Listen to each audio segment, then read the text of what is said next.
Hello, pup parents, and welcome to today's episode of the Perfect Pup Podcast. My name is Devin. This is an important episode, and we're not going to talk a specific behavior or specific training tip, but we're going to talk about a concept that is definitely not talked about enough in the pet parent world, and that is comparing your dog to other dogs. So let's get right to it.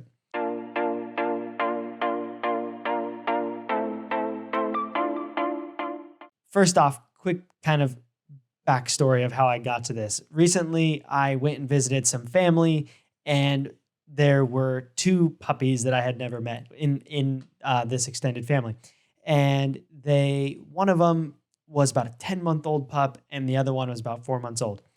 And the 4 month old puppy was in unrealistically calm, like for a 4 month old, just beyond calm. And it really got me thinking of about my own dogs and thinking, wow, how are my 4-year-old dogs not even as calm as this puppy? Like how is this happening? How is that something that's a thing? Like I always try really hard to do good training and to take care of my dogs and make sure that they're improving their behavior.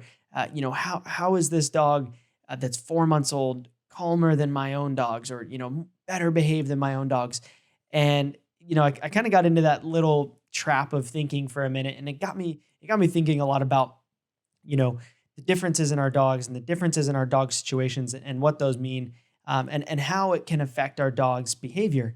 And so I wanted to take this episode. It's going to be a quick one to just talk about the problems with comparing your dog to other dogs. So let's start with the first thing. And if it's not clear what I'm referring to, it's you see another dog and they're doing something and you're like, wow, why can't my dog do that? Or wow, that dog is so good at that behavior, my dog's terrible at it, or whatever it might be.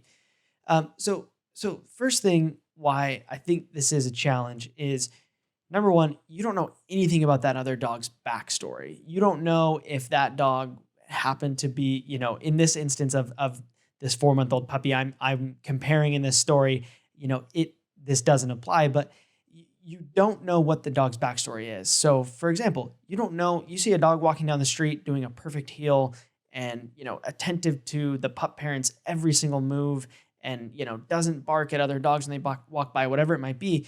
You don't know if that dog is a Hollywood trained dog. You don't know if that dog acts in movies. You don't know if that dog has had, years of rigorous training to get to that level of behavior. You don't know, what that dog has done in the past. And I think that's so important to remember, because a lot of times we get into this trap of thinking, oh, my neighbor next door, their dog is a year old. My dog's 2 years old, and their dog can already do this behavior so much better. They never bark at the door, or they never do this. So it can be so troublesome because we don't know the background. We don't know the story of that particular dog. Reason number two is, what you're seeing is likely not reality. So I'm going to go on a quick tangent here and talk some crap about Instagram and about Instagram dog accounts. And don't worry, I'm not calling you out if you have one. I think it's great. I love it. I think it's awesome to see so many dogs and have an Instagram feed full of puppies. But a lot of times you look at a dog on social media, and this is, again, opinion of my own, and it's kind of the similar thing for humans, where we look at these things on social media and it's polished and it's perfect, and we're like, how in the world are they doing that? How is their house so clean? How do they get to go travel to these cool places? For the humans and for the dogs, it's, wow, how is that dog sitting so perfectly for this picture? Or wow, they showed this picture of their dog on leash and it's looking up at them in a crowded intersection, or whatever it might be. This is just a quick, friendly reminder from me to you as a pup parent.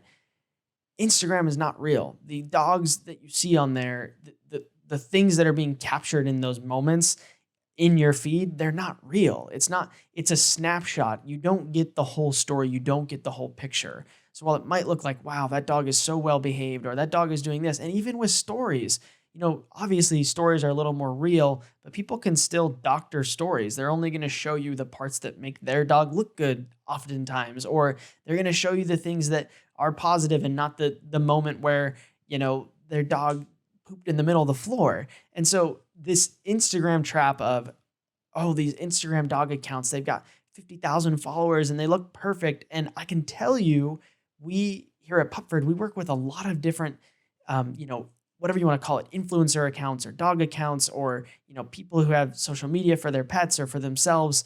And I can tell you that a lot of them, their dogs are not as well behaved as their Instagram would lead you to believe. So again, just a little bit of a tangent there, a little bit of a reminder that what you're seeing on those dog social media accounts is not necessarily reality.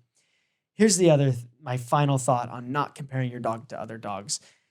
Really, what you should compare your dog to is their previous behaviors.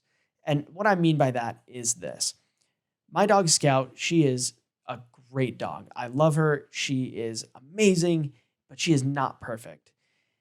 Still, out on walks, sometimes she will be really reactive to things that go by, whether sometimes it's skateboards, sometimes it's, rarely now but sometimes it's other dogs, or it's, different things that are running by, or, different distractions in her environment. And sometimes she will still bark, or sometimes she will still not be as responsive as I want her to be while we're outside, or not take treats. And it can be really easy to look at the other dogs that are walking perfectly down the street or don't become reactive to anything, and feel disheartened or feel bummed that my dog isn't able to do that. But what you need to do, and what I've started to do that is helpful, is comparing to where she was 6 months ago or a year ago. A year ago, I couldn't pass another dog without her barking her head off no matter what. Even if it was 30 feet away, she would freak out and bark, and I couldn't get her under control. And, fast forward a year later, those are rough timelines, but fast forward a year later, and I can go on walks with her every day, and she's not barking at every dog that she passes, and she's much more responsive outside. So don't let yourself compare your dog's behavior to another dog's. Rather, compare your dog's behavior to themselves, their previous self, their past self, and look at the progress that your dog has made. Because I'm certain that if you make a specific effort to look at the gains and the progress that your dog has made in their behavior, it will blow your mind, and you will be much more appreciative of your dog, and much more appreciative of the progress that they're making, and that things are improving, and that it's not all bad. And that is it. That's this episode. It's quick. It's a reminder to not compare your dog to other dogs. There's so much harm that comes from it, and so little to gain. Obviously, if you see a dog like, wow, they did a really cool trick, I want my dog to be able to learn that. Great. Teach your dog that trick, or work on learning that trick, or work on learning that new behavior, but don't get stuck in comparing your dog to other dogs. It is a mental trap, and it will not help their behavior improve. It often just leads to frustration and not good communication between us and our dogs. So I hope you enjoyed this episode. I hope you do not compare your dog to other dogs, because, again, you don't know the other dog's backstory. What you're seeing on social media is not real reality, and you should just compare your dog to their past self and their past behaviors, and look at the progress that they've made. So I hope you enjoyed this episode. I know it wasn't specific training work or training tips, but I hope that this gives you some things to think about and improve your outlook on your dog's behavior and your relationship with your dog. If you haven't already, please leave a review on Apple Podcasts. It is super helpful. Or comment if you're watching on YouTube, like, subscribe, all that good stuff. And we will catch you on the next episode.